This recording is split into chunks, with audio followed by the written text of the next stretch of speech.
Benito Mussolini didn't need an army to conquer the King of Italy. He just needed one file, a secret police dossier overflowing with evidence of Umberto II's male lovers.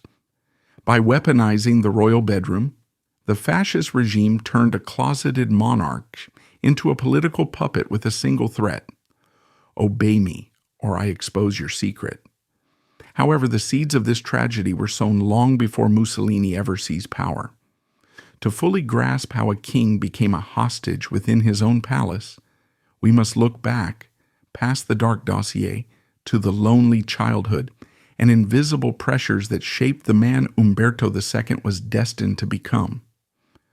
Born in 1904 at the castle of Racconigi, Umberto Nicola Tommaso Giovanni Maria di Savoia was the Prince of Piedmont, the undisputed heir to his father, King Victor Emmanuel III. From the moment he drew his first breath, his life was scripted. He was the hope of the dynasty, the boy who would one day carry the weight of a unified Italy on his shoulders. But the boy who grew up inside the gilded cages of the Quirinal Palace and the royal palace of Turin was a stark contrast to the hardened military image his family tried to project.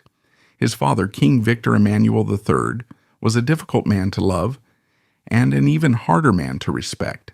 Physically diminutive, he stood only 5 feet tall and emotionally distant. The king was cynical, cold, and deeply insecure. He was a man who preferred the company of his coin collection to that of his son. Umberto, by contrast, grew into a figure of striking elegance. He was tall, handsome in a soft, aristocratic way, and possessed a natural charm that his father entirely lacked. He was artistic, deeply religious, and sensitive, traits that endeared him to his mother, Queen Elena, but alienated him from the martial expectations of the House of Savoy. Umberto's education was rigorous, designed to hammer a sensitive boy into a soldier king. He was surrounded by generals and tutors who drilled him in strategy, history, and law. But even as a teenager, there was a sense that Umberto was different. He did not revel in the rough camaraderie of the barracks. He preferred the theater, the arts, and the company of those who could discuss culture rather than conquest. In the early 1920s, as Umberto was entering adulthood, the ground beneath the monarchy was shifting. The old liberal Italy was dying, and a new brutal force was rising from the streets: fascism. In October 1922, when Umberto was just 18 years old, Benito Mussolini marched on Rome. It was a bluff, a piece of political theater, but it worked because King Victor Emmanuel III refused to sign the decree that would have allowed the army to disperse the fascists. The king opened the door to the dictatorship, believing he could control Mussolini, use him to restore order, and then discard him. It was a fatal miscalculation. The monarchy had invited a vampire into the house, and soon the regime would begin to feed on the institution itself. As the 1920s roared on, Mussolini consolidated his power. He dismantled parliament, crushed the opposition, and began to remake Italy in his own image.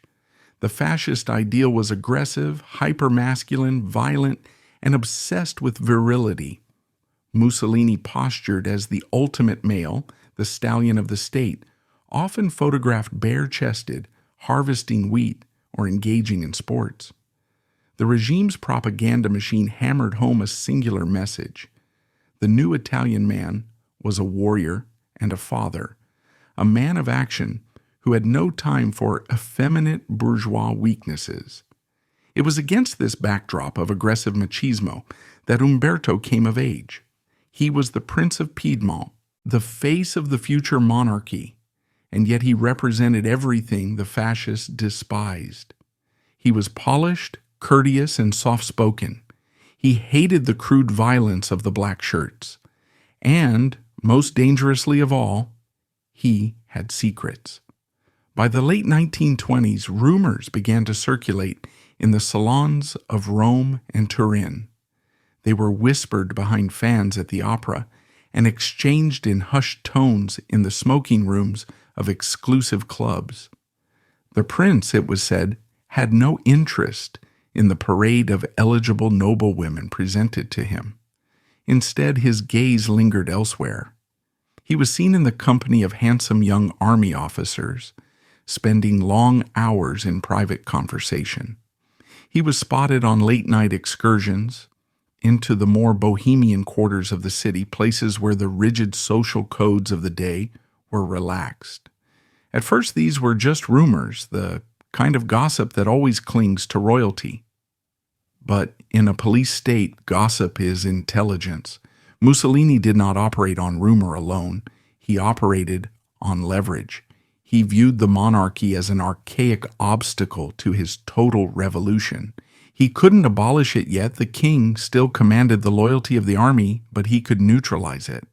He needed a weapon to ensure that when the old king died, the new king would be a puppet. Mussolini turned to his most ruthless enforcer, Arturo Bocchini. Bocchini was the chief of police, a man with a thick neck, heavy-lidded eyes, and a terrifyingly efficient mind. He was known as the vice douche because he ran the internal security apparatus of Italy. Bocchini created the OVRA, the secret police, and established a surveillance state that rivaled anything in Europe. Mussolini gave Bocchini a specific, sensitive directive. The Prince of Piedmont was to be watched. Every move, every letter, every phone call, every friend. The surveillance of Umberto was total. Agents were placed in the royal household disguised as servants. Waiters at the restaurants he frequented were on the payroll. The drivers who ferried him around Rome reported back to the Ministry of the Interior. Nothing was too small to be recorded. The goal was to build a secret dossier, a collection of evidence that could be used to destroy the prince's reputation if he ever stepped out of line. What Bocchini's agents found confirmed the dictator's suspicions. The dossier began to fill with detailed reports of Umberto's private life. It chronicled his intense, ambiguous friendships with young men. It noted the specific officers he promoted or kept close to his side. It recorded the names of artists and intellectuals he associated with, people who were often suspect in the eyes of the regime. One of the most persistent threads in the dossier concerned Umberto's connection to the world of the arts. In the 1930s, one of the most dashing figures in Italian high society was Luchino Visconti. Before he became a legendary communist film director, Visconti was a young aristocrat of breathtaking beauty and charisma. He moved in the same circles as Umberto. The two men shared a love of theater and culture, and according to the reports that landed on Mussolini's desk, they shared much more than that. The dossier suggested a romantic entanglement that, if exposed, would have been catastrophic. There were other names, too. Reports linked the prince to Jean Marais, the striking French actor during his visits to Italy. The veracity of every single claim in the dossier is something historians still debate. Intelligence files in dictatorships are often a mix of fact and fabrication designed to confirm the leader's bias. But the truth of the specific encounters mattered less than the cumulative weight of the file. The dossier painted a picture of a man who was fundamentally at odds with the fascist model of manhood. In the eyes of the regime, Umberto's homosexuality was not just a sin in the Catholic sense. It was a political crime. It was evidence of degeneracy, a weakness that made him unfit to lead a warrior nation. Mussolini, with the predator's instinct for vulnerability, saw this dossier as a hoard of gold. He reportedly referred to Umberto privately with vile homophobic slurs, dismissing him as the sick one, or simply him. He treated the information not just as domestic leverage, but as something to be shared with his allies. There are historical indications that Mussolini, in moments of male bonding with Adolf Hitler, shared the details of the Italian prince's private life. One can only imagine the scene. The two dictators, obsessed with purity and strength, mocking the future king of Italy over his bedroom secrets. By the mid-1930s, Umberto's closet was made of glass, and the curtains were held open by the secret police. This knowledge changed the power dynamic completely. Umberto was a man of deep faith and a profound sense of duty to his family name. The House of Savoy had a reputation to uphold. The shame of exposure would not just destroy him, it would humiliate his father and potentially bring down the monarchy. Mussolini knew this. He knew that Umberto was terrified of scandal, and so the blackmail began, not with a bang, but with a suffocating silent pressure. Whenever the royal family showed signs of resisting Mussolini's policies, the pressure would increase. If Umberto wanted to promote an anti-fascist officer, or if he voiced concern over the regime's brutality, a subtle reminder would be issued. A fascist newspaper might run an article praising virile leadership while making a veiled, nasty reference to effeminate aristocracy. Or Bocchini would pay a visit to the Quirinal, casually mentioning that he had suppressed a very damaging rumor about the prince, implying that next time he might not be so helpful. Umberto was trapped. He was the Prince of Piedmont, a general in the army, and the heir to the throne, yet he was a hostage in his own palace. He had to perform the role of the enthusiastic fascist prince in public. He had to wear the black shirt, give the Roman salute, and stand on balconies next to the man who was keeping a file on his lovers. The psychological toll was immense. Photographs from this era often show Umberto with a melancholic, distant look in his eyes, a sadness that people mistook for royal dignity, but which was in reality the exhaustion of living a double life. The regime's control over Umberto extended to the most personal decision of all, marriage. In the world of royalty, marriage is a duty, a strategic alliance. But for Umberto, it was a necessity for survival. To silence the rumors and provide a cover for his life, he needed a wife. And not just any wife, he needed a princess of unimpeachable lineage and Catholic virtue. The search for a bride was not a romantic quest. It was a desperate attempt to build a fortress of respectability around a vulnerable heir. In 1930, the perfect candidate was found, Princess Marie-José of Belgium. She was the daughter of King Albert I, the hero king who had stood up to the Germans in World War I. She was young, intelligent, and wild-haired, known for her spirit and independence. The union was hailed as a fairy tale by the press. The wedding in Rome was a spectacle of grandeur, a massive public celebration designed to show the vitality of the Savoy dynasty. Crowds cheered, flags waved, and for a moment it seemed like the monarchy was secure.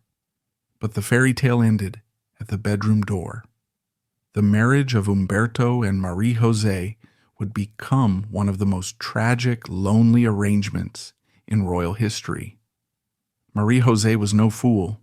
She was sharp, observant, and deeply intuitive. She realized almost immediately that her husband's heart lay elsewhere. The tragedy was that she too was a victim of the times. She had been raised to do her duty just as he had. They entered into a frozen marriage. It was a partnership based on protocol and biology, not passion. Marie-José later confided to friends that they slept together only as many times as was strictly necessary to produce heirs. Once their duty was done, they retreated to separate wings of the vast cold palace. Umberto surrounded himself with his aides and his secrets. Marie-José, alienated and lonely, buried herself in books and music. But the marriage did provide the cover Mussolini allowed. It gave Umberto a shield. Yet even with a wife and eventually children, the dossier remained.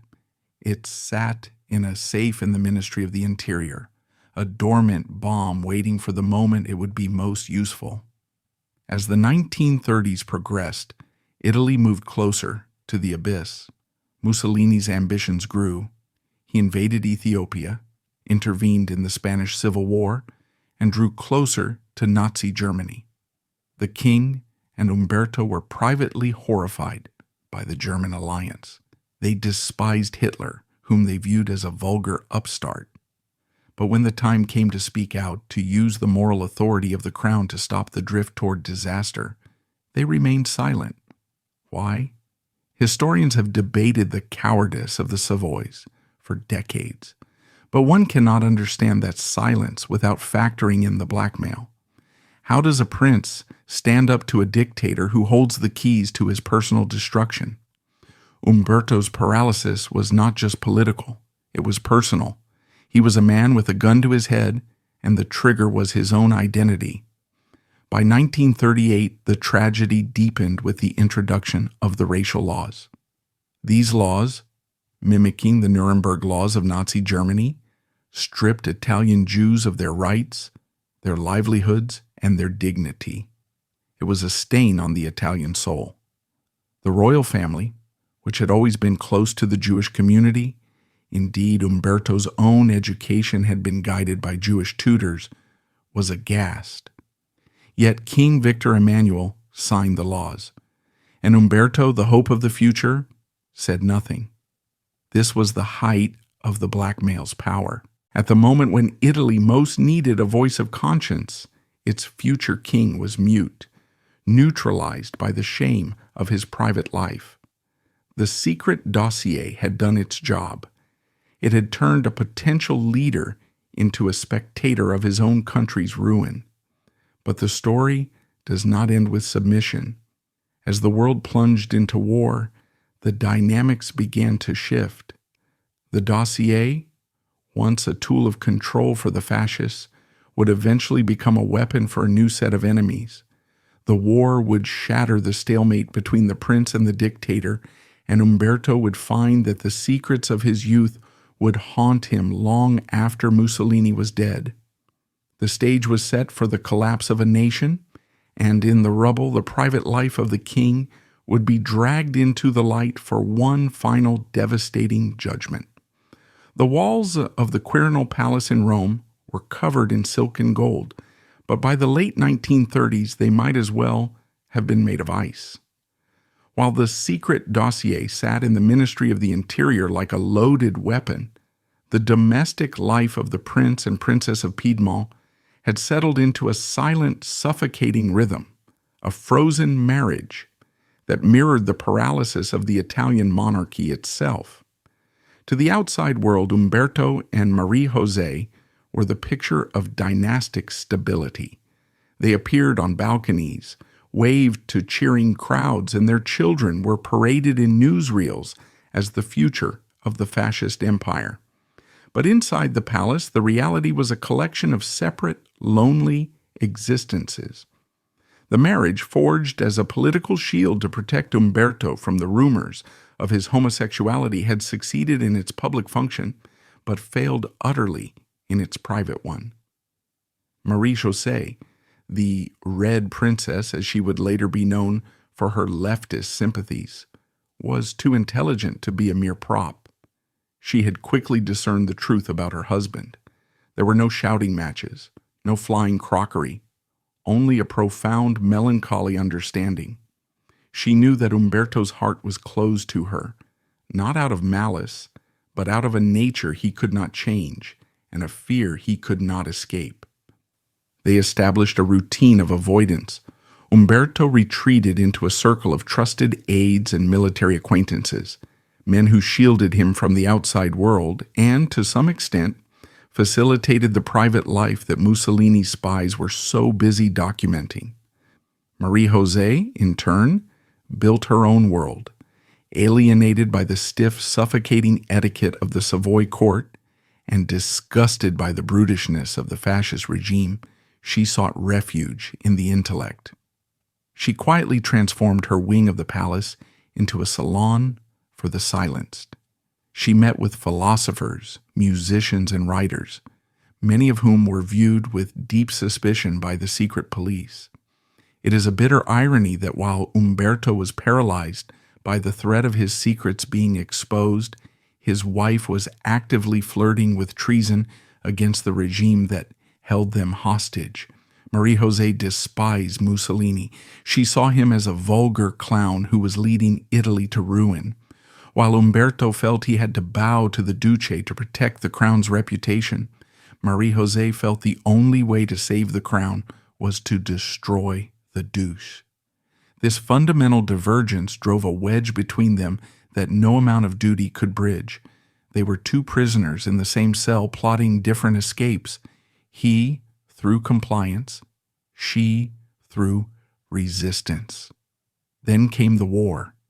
If the 1930s were a tragedy of silence, the 1940s were a tragedy of blood. When Mussolini declared war on Britain and France in June 1940, standing on the balcony of the Palazzo Venezia and roaring to the crowds about destiny, the royal family was plunged into a nightmare. They knew Italy was not ready. The army was poorly equipped, the economy was fragile, and the people were weary. But the king signed the declaration, and Umberto, as a marshal of Italy, donned his uniform and went to the front. The war years stripped away the last remnants of the monarchy's dignity. Umberto was given command of an army group on the French border, but it was a hollow command. Mussolini, deeply jealous of the military prestige of the House of Savoy, ensured that the prince had no real strategic power. Umberto was a figurehead general, inspecting troops who lacked boots and ammunition, leading an invasion of France that was already practically over before it began. He was forced to be the face of a war he privately believed was a mistake, fighting for an ally, Nazi Germany, he privately detested. During these years, the blackmail mechanism evolved. It was no longer just about threatening to expose Umberto to control the king. It became a tool of humiliation.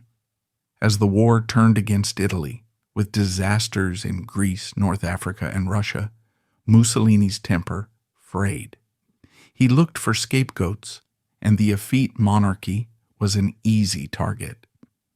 In private meetings with his generals, Mussolini would mock Umberto's military capabilities, linking his lack of battlefield aggression to the rumors in the dossier. The insinuation was always the same. How could a man who loved other men lead soldiers to victory? The dossier became a lens through which Umberto's every action was judged. If he showed mercy to a subordinate, it was weakness. If he hesitated in a decision, it was his nature interfering. The psychological pressure on Umberto was immense. He was fighting a war on two fronts, one against the Allies and one against his own prime minister. He walked a razor's edge, trying to maintain the loyalty of the army, the only institution that could conceivably overthrow Mussolini, while terrified that a single misstep would lead to the publication of the files that would destroy him. But the war also began to loosen the adhesive of the regime. By 1942, the bombs were falling on Italian cities. Food was scarce. The bluster of fascism rang hollow against the sound of air raid sirens. The Italian people who had tolerated the regime for 20 years began to turn. And in the shadows, the frozen marriage began to thaw into a strange political partnership. Marie-José began to act as a conduit for the anti-fascist opposition, reaching out to Vatican officials and even generals who were disillusioned with the war. She urged her husband to act, to push his father to arrest Mussolini and break with Hitler. Umberto hesitated. This hesitation is the great stain on his historical legacy. Why did he not act sooner? Was it simple cowardice, or was it the weight of the dossier? It is impossible to say definitively, but one cannot discount the power of shame. Umberto knew that if he moved against Mussolini and failed, the retaliation would be total.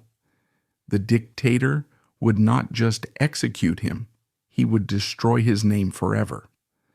The secret dossier was the sword of Damocles hanging over the coup plotters. The breaking point finally arrived in the scorching summer of 1943.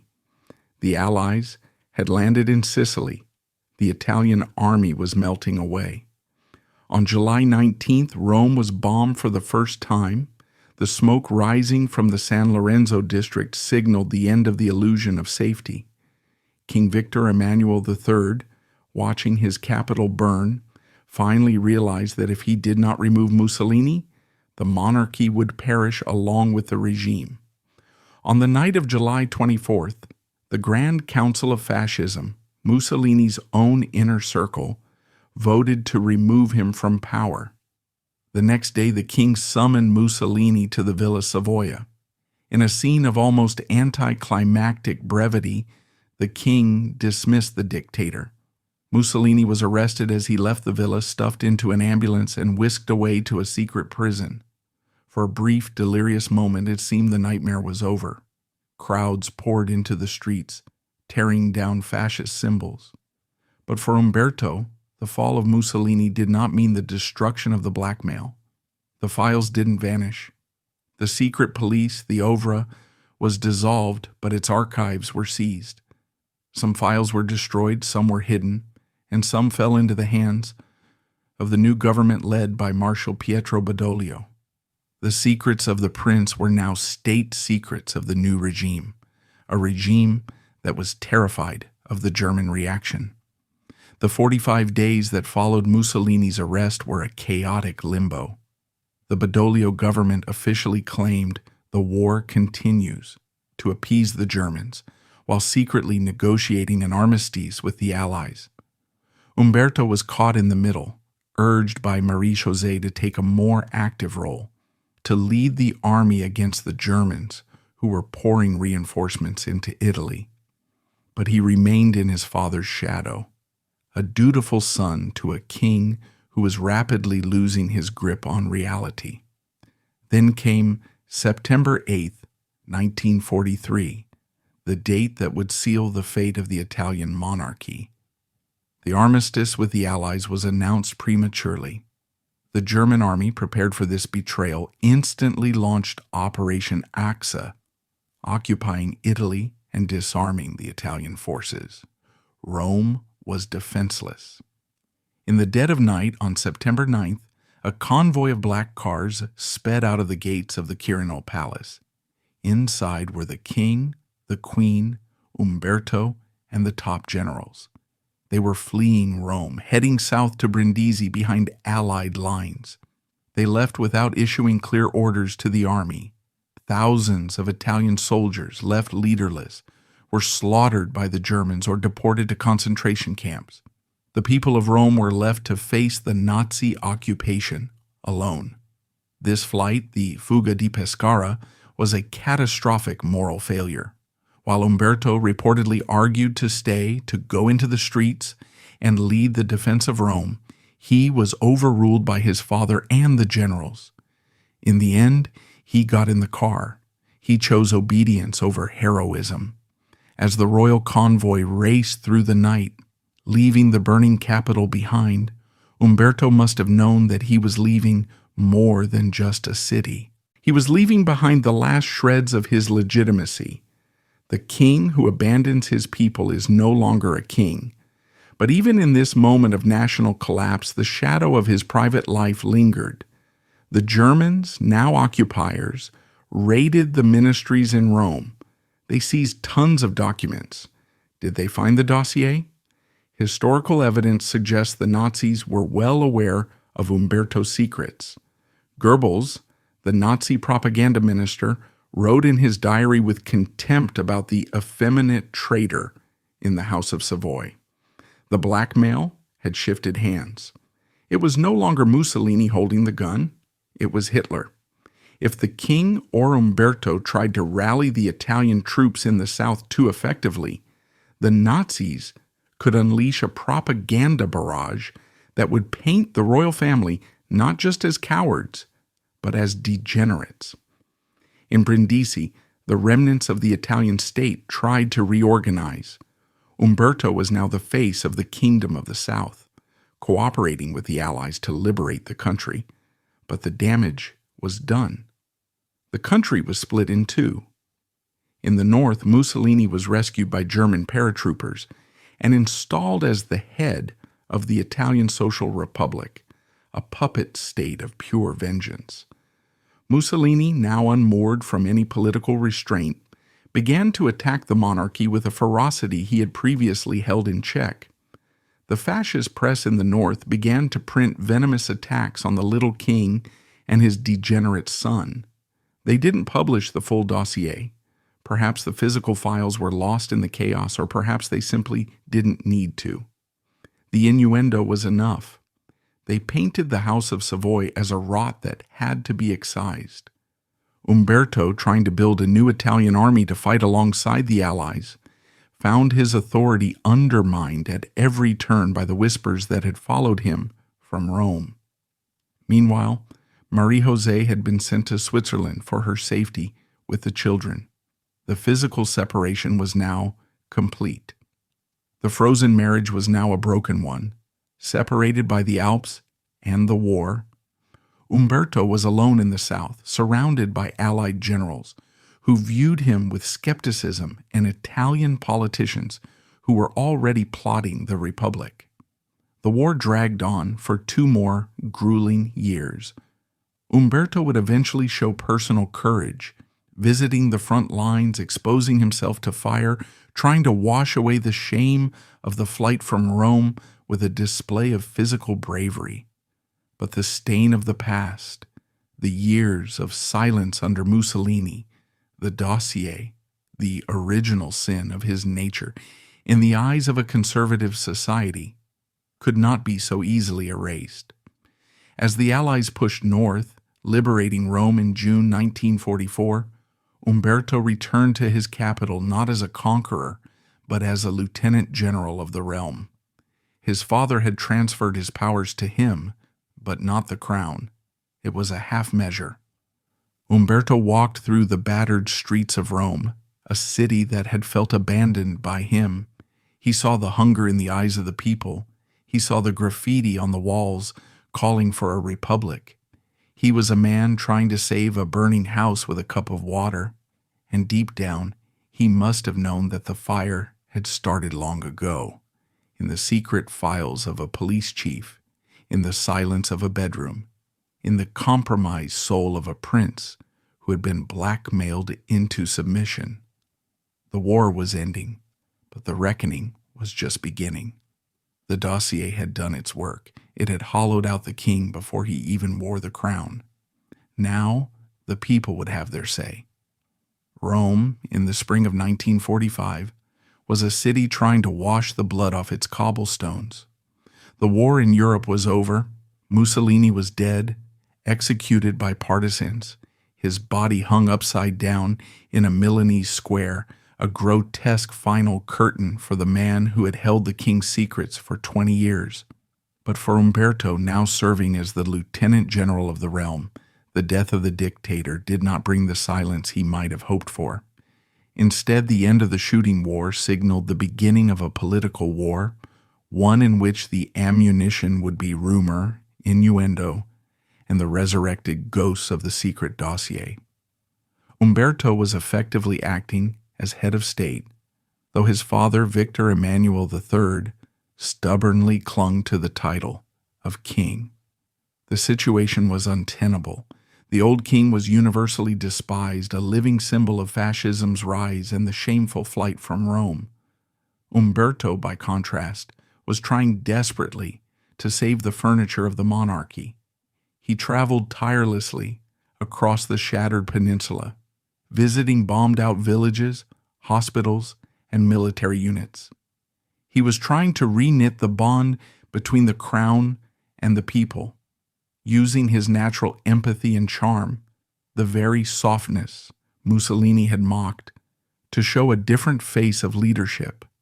But the political landscape had shifted under his feet. The anti-fascist parties, the communists, the socialists, and the Action Party, had emerged from the underground with a vengeance. They were led by hardened men who had spent years in prison or exile. For them, the monarchy was not just a political institution, it was a moral accomplice to the crimes of fascism. They wanted a republic, and in their arsenal to achieve it, they found the old fascist rumors about Umberto's private life to be surprisingly useful. The blackmail had evolved. It was no longer a dossier sitting in a locked drawer in the Palazzo Venezia. It was now an open secret, weaponized by the left-wing press and Republican agitators. The logic was brutal but effective. To destroy the institution, they had to emasculate the man. As the date for the institutional referendum was set for June 2, 1946, a vote that would decide whether Italy would remain a monarchy or become a republic, the attacks on Umberto became personal and vicious.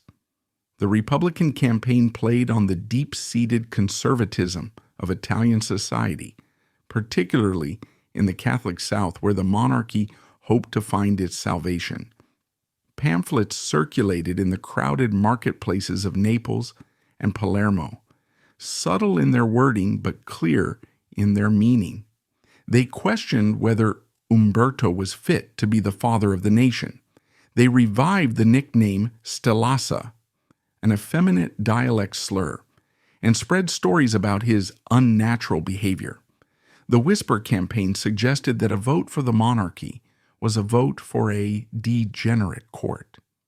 The brilliance of this tactic was its cynicism. The very people who claimed to be liberating Italy from the bigotry of fascism were now using fascist-era homophobia to win an election. In a desperate bid to save the dynasty, the old king, Victor Emmanuel III, finally played his last card. On May 9, 1946, less than a month before the vote, he abdicated. He boarded a cruiser for exile in Egypt, leaving Umberto as the sole sovereign. Umberto II was finally king, but the timing was tragic. He ascended the throne in May, leading to the melancholic epithet that would follow him through history, Il Re di Maggio, the May King. He had 34 days to turn the tide of history, 34 days to convince a nation that had been betrayed by his father that the son was different. He threw himself into the campaign with a frantic energy. He was undoubtedly the most modern campaigner Italy had ever seen. He understood the power of image. He was photogenic, eloquent, and poised. But every time he stepped onto a balcony, the shadow of the glass closet stepped out with him. The most damaging aspect of the campaign was the attack on his marriage. The frozen marriage with Marie-José, which had been maintained for years as a dynastic shield, was now dissected by the public. Republicans pointed out that the Queen was rarely seen with him. They highlighted her known leftist sympathies, suggesting that even his own wife didn't believe in his cause. The fact that they were living practically separate lives, Umberto campaigning in the South, Marie-José often in Switzerland or secluded in the North, fed the narrative that the royal family was a sham. One particularly cruel rumor that gained traction during those feverish weeks was that the royal children were not Umberto's.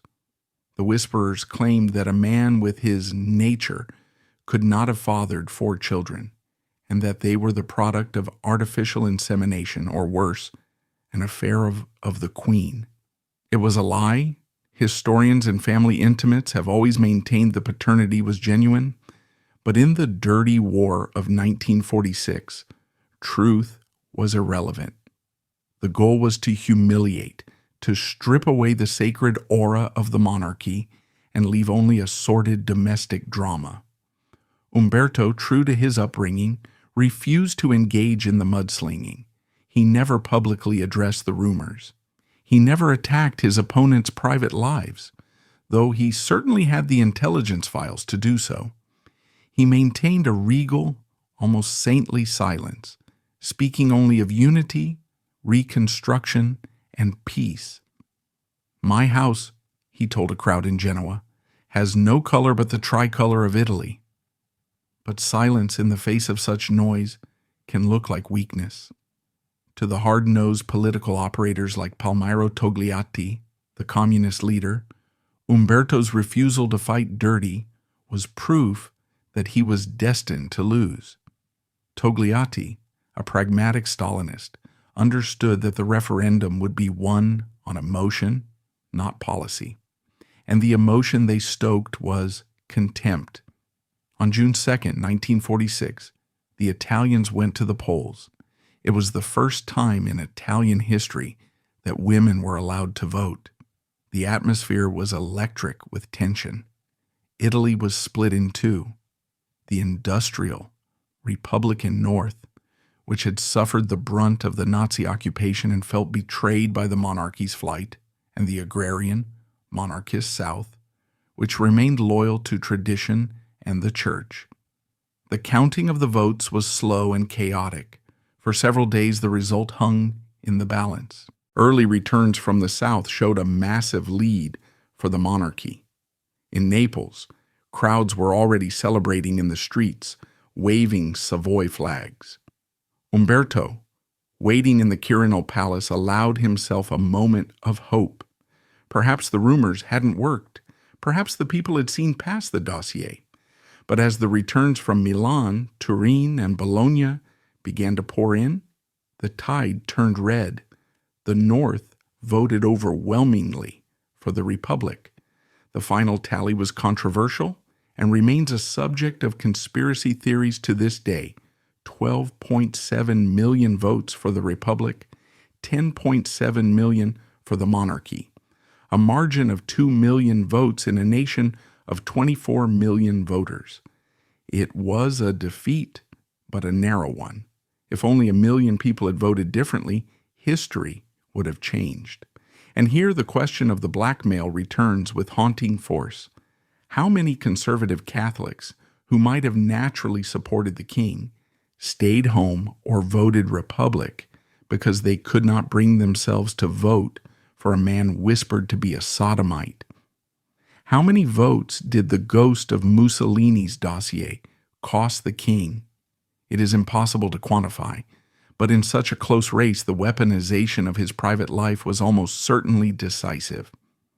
The days following the vote were the most dangerous of Umberto's life.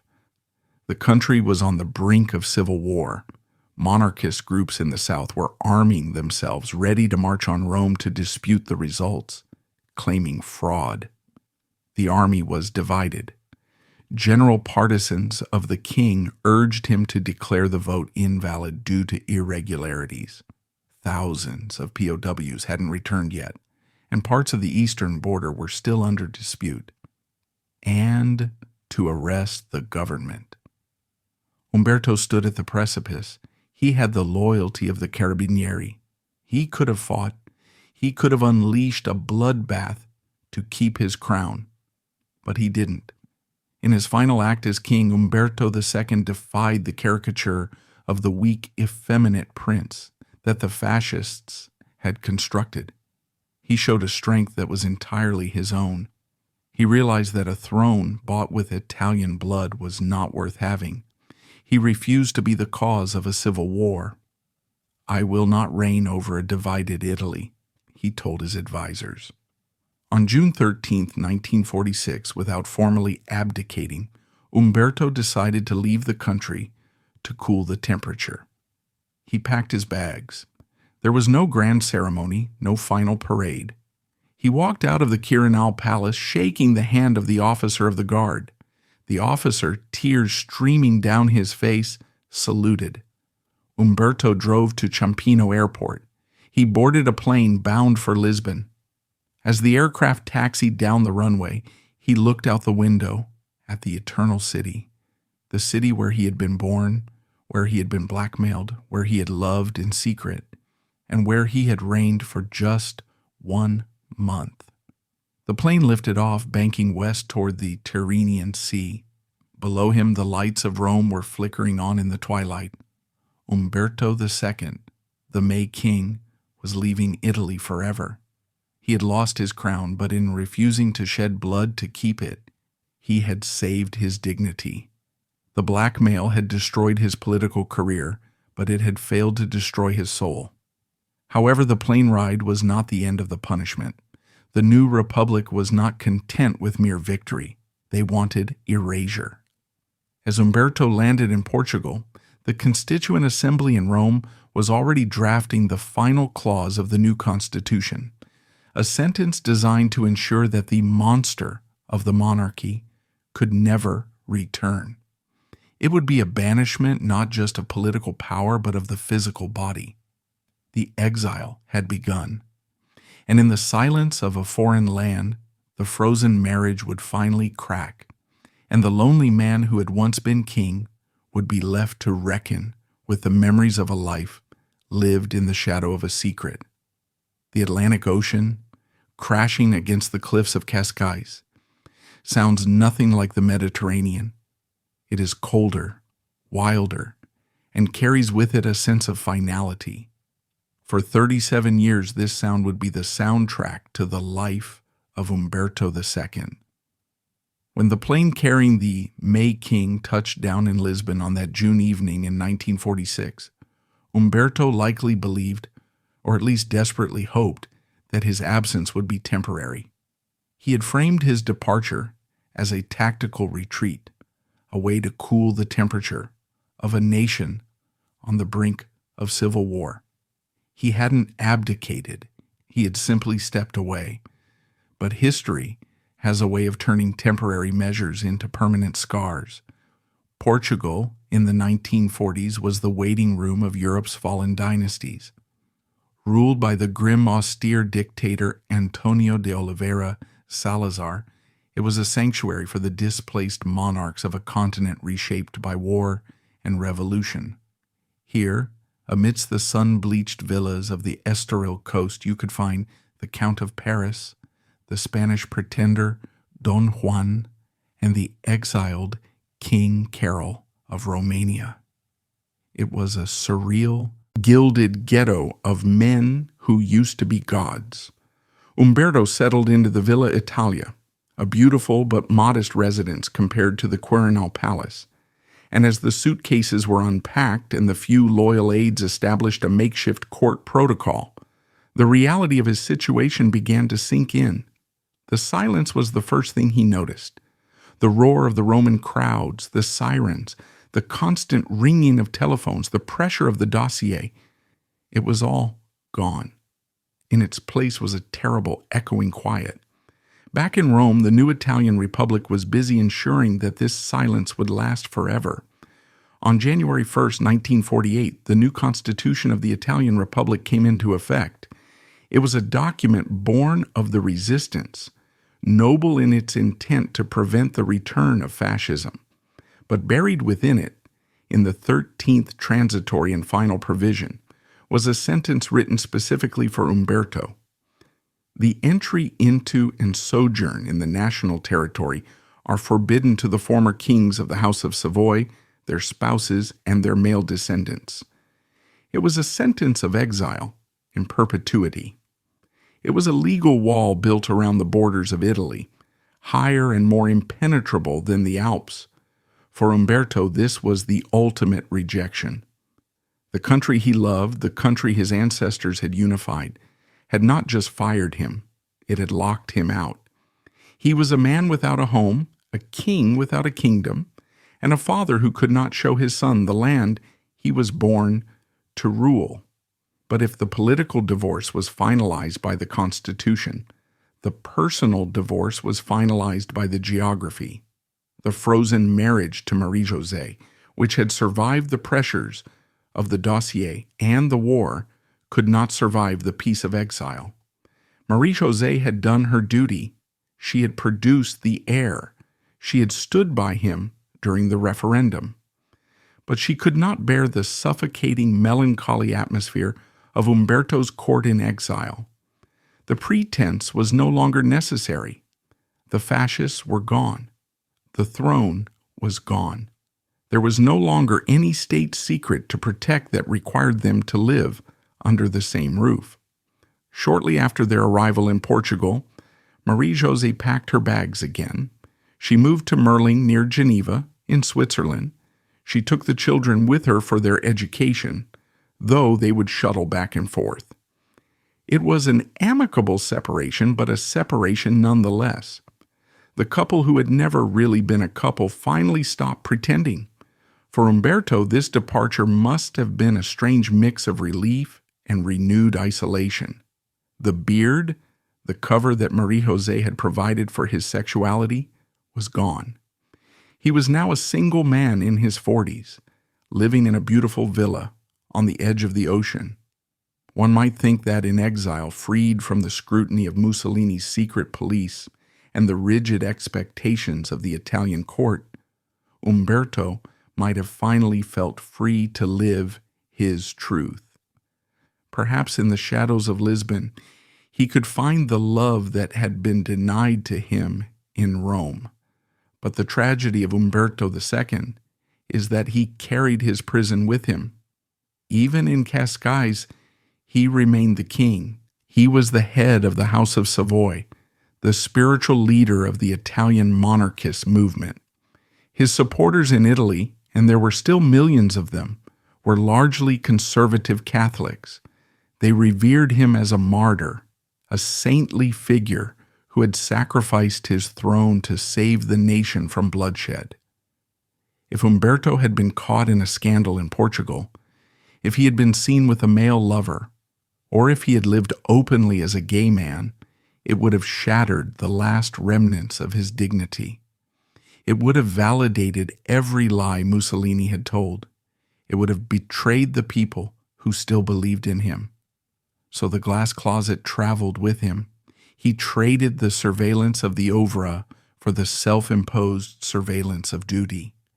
He became the monk king. He lived a life of almost monastic discipline. He attended Mass daily. He dressed impeccably. He received visitors with the gracious, distant charm that was his trademark. He corresponded with Italians from all walks of life, sending thousands of handwritten letters, photos, and small gifts. But his private life remained a void. There were whispers, of course, rumors of discreet encounters in Lisbon, of handsome young aides who stayed too long, but nothing was ever confirmed. He was too careful. He was a man who had been burned so badly by the weaponization of his desire that he had learned to cauterize that part of himself completely. He chose loneliness over risk. The years turned into decades. The 1950s brought the economic miracle to Italy. The country rose from the ashes, becoming vibrant, rich, and culturally dominant. La Dolce Vita was happening in Rome, but Umberto could only watch it from afar, like a ghost pressing his face against the window of a party he wasn't invited to. He became a collector. If he couldn't possess Italy, he would possess pieces of it. He filled Villa Italia with Italian art, books, and memorabilia. He built a massive archive of the House of Savoy. He became obsessed with the history of his family, perhaps trying to find in the past the justification for his own suffering. The exile was punctuated by personal losses that he had to mourn from a distance. When his father, Victor Emmanuel III, died in Egypt in 1947, Umberto could not bring his body back to the Pantheon in Rome. When his mother, Queen Elena, died in France in 1952, the same ban applied. He stood at gravesides in foreign soil, burying the past while the future happened without him. The Italian Secret Service, now called CFAR, continued to monitor him throughout the 1950s and 60s. The Republic was still paranoid about a monarchist revival. Spies in Lisbon reported on his visitors, his finances, and his health. The dossier mentality hadn't disappeared. It had just become bureaucratic. They needn't have worried. Umberto was not plotting a coup. He was plotting nothing but his own dignified endurance. There is a profound sadness in the accounts of those who visited him in Cascais during these years. They describe a man of immense culture and kindness, but one who seemed permanently enveloped in a shroud of saudade, the Portuguese word for a longing so deep it hurts. He would walk along the beach staring at the horizon, always looking east towards the boot of Italy. He missed the weddings of his friends. He missed the funerals of his old generals. He missed the changing of the seasons in the Piedmontese hills. He became a man out of time. To the young Italians growing up in the 1960s and 70s, wearing bell-bottoms and listening to rock and roll, the king in exile was a figure from a storybook, irrelevant, archaic. They didn't know about the dossier. They didn't know that the elegant old man in Portugal was the victim of one of the first modern smear campaigns. They just knew he was the guy who wasn't allowed in. As he aged, the physical toll of his psychological burden began to show. The handsome Prince Charming of the 1930s became a gaunt, frail figure. His eyes, always melancholic, grew haunted. He was fighting a battle against irrelevance, and he was losing. In the late 1970s, as his health began to fail, a cruel irony emerged. The Italian political landscape was changing. The communist threat was fading. The Republic was secure. Voices began to be raised in the Italian parliament suggesting that the ban on the king's return was inhumane and should be lifted. Let him come home to die, some said, but the state is a cold monster. The bureaucracy dragged its feet. The politicians argued. The old prejudices flared up again. And all the while in a hospital room in Geneva, where he had moved for treatment, the May King was running out of time. He had spent 37 years paying for the sins of his father and the secrets of his own heart. He had been a perfect king in exile, dignified, silent, apolitical. He had never embarrassed Italy. He had kept the bargain. But Italy, it seemed, was not ready to forgive him for the crime of being who he was. The exile had turned Umberto into a living monument to the cruelty of politics. He was a man who had everything, wealth, titles, history, but was denied the two things that make life bearable, his home and the freedom to love. The secret dossier of the 1930s had cast a long shadow indeed. It had pushed him out of the closet and into a cage, and then finally into the void of banishment. As the end approached, Umberto lay in his bed, surrounded not by the court of a great European power, but by the ghosts of what might have been. The frozen marriage was a distant memory. The puppet prince was history. All that remained was a dying man, waiting for a permission slip from Rome that would never arrive. Geneva in the winter of 1983 was a city of steel-gray skies and polite indifference, a fitting final stage for a man whose life had been defined by the cold mechanics of duty. In a sterile room at the cantonal hospital, Umberto II lay dying. Bone cancer had ravaged the frame that once looked so dashing in the uniform of a Marshal of Italy. The May King was now 78 years old, his body frail, his face etched with the peculiar translucent map of terminal illness. Yet even as the end approached, his eyes remained fixed on a single, impossible goal: home. For weeks, a quiet, desperate diplomatic channel had been opened between the dying king's bedside and the Quirinal Palace in Rome. The plea was simple and heartbreakingly human. Umberto asked to be allowed to return to Italian soil not as a monarch, not as a claimant to a throne, but simply as a dying Italian who wished to close his eyes in his own country. He wanted to hear the language of the streets, to see the light on the Roman pines one last time. The request presented the Italian Republic with a final moral test. The fascist era was long dead. The danger of a monarchist coup was non-existent. The Republic was a robust, modern democracy, a member of NATO and the G7. Surely it could afford a moment of grace for an old man. Pope John Paul II, recognizing the humanitarian nature of the plea, quietly intervened, urging the Italian government to show mercy. Even Sandro Pertini, the President of the Republic, a staunch anti-fascist and former partisan who had fought against the monarchy, was personally moved. He hinted that he would sign the decree allowing Umberto's return, but the state has no heart, it only has laws. The 13th transitory provision of the Constitution was absolute. It did not contain a clause for compassion. In the halls of the Italian parliament, the debate became a bureaucratic quagmire.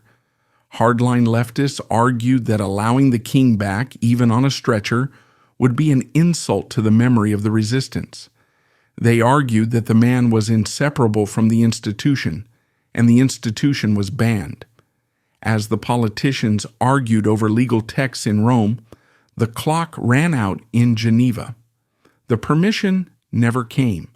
The republic that Umberto had refused to fight in 1946 refused to comfort him in 1983. On March 18th at 3:35 in the afternoon, the last king of Italy passed away. Witnesses at his bedside reported that his final word, whispered with the last breath in his lungs, was simply, Italia. It was the final tragedy in a life scripted by others. Mussolini had trapped him in a dossier. The Republic had trapped him in exile. Even in death, he was denied the simple dignity of belonging. The funeral was held not in the Pantheon in Rome, where his ancestors lay, but at the Abbey of Hautecombe, in the French region of Savoy, the ancestral cradle of his dynasty before they became Italians. It was a surreal, melancholic spectacle. The funeral of Umberto II was the last great gathering of the fallen crowns of Europe. In the pews sat the exiled King Simeon of Bulgaria, King Michael of Romania, King Constantine of Greece, and the pretenders to the thrones of France and Portugal. They were a congregation of ghosts, men who represented a world that the 20th century had violently rejected. Thousands of Italians crossed the border to attend, weeping and throwing flowers onto the hearse. For a brief moment, the King of May was king again, surrounded by the tricolor flags bearing the royal shield, flags that were now illegal in Italy. But as the stone slab of the sarcophagus slid into place, sealing him into the cold ground of a foreign country, the story of Umberto II seemed to end in total defeat. But history is a long game, and the echo of the secret dossier would continue to resonate long after the dossier itself had turned to dust. In the years following his death, the silence around Umberto's life began to break. The glass closet that had imprisoned him was shattered by the changing times. The 1990s and 2000s brought a wave of historical revisionism and a new openness about sexuality. Historians began to look at the archives with fresh eyes. The whispers about Umberto's homosexuality, once used as weapons to destroy him, were now re-examined with empathy. Biographers and historians began to piece together the reality of the blackmail. They found the traces of Bocchini's police reports. They corroborated the stories of the frozen marriage. And in doing so, they transformed Umberto from a weak, indecisive figure into a tragic one. The narrative shifted. He was no longer seen merely as the man who failed to stop fascism. He was seen as one of its first victims. The revelation of the blackmail recast his silence during the Mussolini years, not as complicity, but as captivity. It highlighted the terrifying power of a totalitarian state to invade the human soul. Mussolini hadn't just controlled the army and the press, he had colonized the king's identity. The secret dossier was revealed to be the ultimate instrument of fascist control, a way to turn a man's capacity for love into his greatest liability. In 2002, nearly 20 years after Umberto's death, the Italian parliament finally voted to repeal the 13th transitory provision. The fear of the Savoy dynasty had evaporated. The ban was lifted. In a rainy, anticlimactic return, Umberto's son, Victor Emmanuel, and his grandson, Emanuele Filiberto, landed in Rome. But the magic was gone. The return of the heirs only served to highlight the dignity of the father. The squabbles, legal troubles, and media antics of the modern Savoy descendants stood in stark contrast to the austere, silent suffering of the monk king in Cascais. The country realized that the king they had banned was not a political threat, but a man they had misunderstood. The story of Umberto II serves as a dark mirror to the 20th century. It is a story about the collision between the personal and the political, between the fragile truth of who we are and the brutal demands of what the world expects us to be. Umberto was a man born into a role that demanded he be a symbol, a warrior, a father, a rock. But he was by nature something else, sensitive, artistic, and drawn to a love that his world called a sin. The tragedy is not that he was gay. The tragedy is that he lived in a time and place where that fact could be weaponized to destroy a nation's democracy. The blackmail worked because the society let it work. The secret dossier had power only because the culture of the time agreed that a gay man could not be a king. Mussolini didn't need to invent a weakness. He simply exploited a prejudice. He turned the king's bedroom into a prison cell. And in doing so, he ensured that the monarchy would be too paralyzed to stop the march to war. Today, visitors to the Abbey of Hautecombe can find his tomb in a quiet chapel. It is simple, adorned usually with a few bouquets of fresh flowers, left by monarchist pilgrims or curious tourists. There is no mention on the stone of the dossier, the police spies, the frozen marriage, or the 37 years of staring at the Atlantic Ocean. There is only the name and the dates. But for those who know the story, the silence of the tomb speaks volumes. It tells of a life lived in the crosshairs of a secret. It tells of a prince who wore a crown of thorns long before he wore a crown of gold. And it serves as a permanent, sorrowful reminder that in the Game of Thrones, played by dictators, the first casualty is often the human heart. The king is dead. The dossier is closed. But the lesson remains: when the state claims the right to own your secrets, it owns you. Umberto II, the King of May, was the ultimate proof that a man can be a sovereign ruler and a prisoner at the very same time.